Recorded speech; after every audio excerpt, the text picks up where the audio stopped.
Hey everybody, I just got, not 5 minutes ago, this brand new, rebuilt, old 59 Pontiac master cylinder.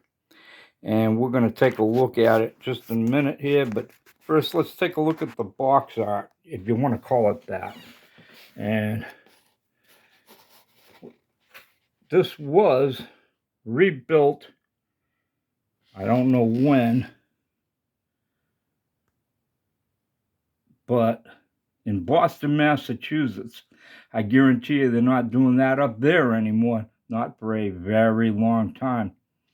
I don't think the average person that's under the age of 25, 30 would even believe they used to do stuff like this in the United States, make things, you know. But that's besides the point. Sleeved to standard size.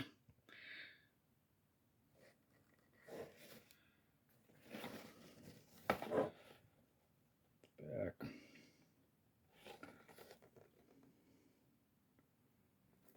And here's what she says.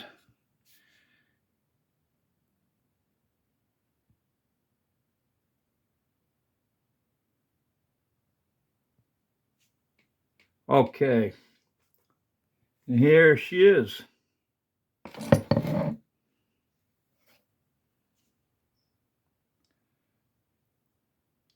Got her off of eBay. And you turn this around. Take a look there. There's a plug I got to put in here. I got to find a plug for that. It's threaded. And for some reason, I guess it got lost long ago. That's where you hook up your brake line. And I'll show you what I'm talking about in just a second. I'll tell you why I bought this.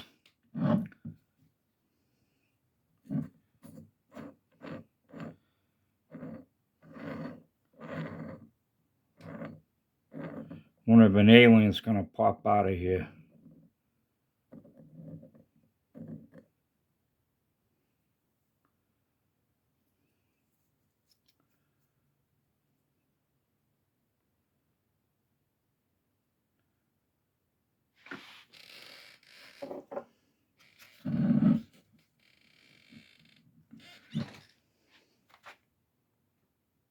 Looks clean, no rust. I'm rather shocked. It's amazing.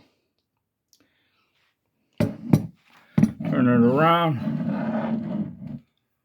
You can see it was originally made by the Marine Products Division. I'm pretty sure that's GMC in Dayton, Ohio, in the USA, back in the old days. All right, I'm going to show you what I'm talking about, where you need a plug for here.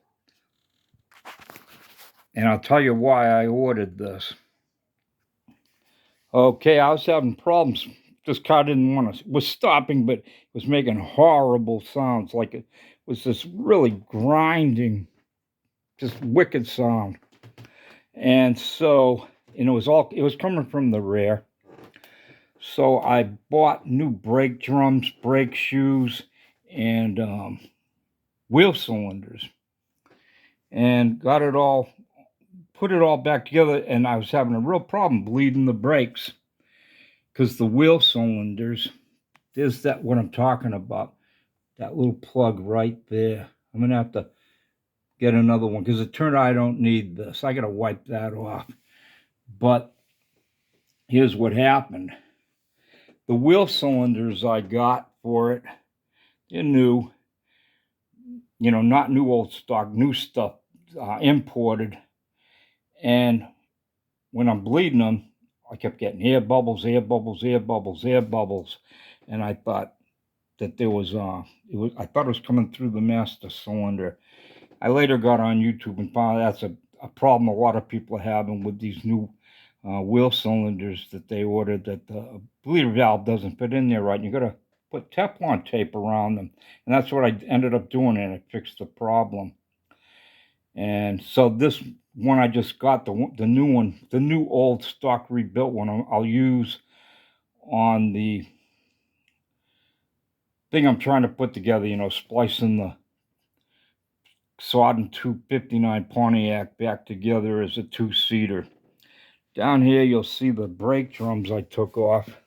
The new brake drums I got, I'm happy with them, and I'm not happy with them. And I'm not even going to go into it, but these here are bad, but I think they might be still serviceable. And I just got to take them over to a machine shop. I understand O'Reilly's here might do it where you can go in and, I forget what you call it. They put them on a machine and nice bell, and they fix it. Now, it's probably not coming out here where you can see it, but if you rub your finger on there, it is like, there's a big groove. It's not flat at all. It's not what it should be. I'm going to say resurfaced them, but there's another word for it, but it doesn't matter. But if you ever going to do the wheel cylinders and you're having trouble bleeding them, Teflon tape fixed to me. I saw the people saying, using a type of grease, and another person using anti-seize, but I went with the Teflon tape. And the shoes had cracks in them, even though they weren't that old, but they cracked, I think, because this thing was, not flat when they were pushing up against it. Now when I stop it, she's nice and quiet like she's supposed to be. And that's a good feeling. I literally just got done getting it all back together and taking it for a little test ride. Came back in feeling, satisfied. Hey, job done. And I turn on YouTube and I'm just looking at stuff. And I had never seen the video before of the guy with the 64 Mercury that he had built, but spent over 20 years building it.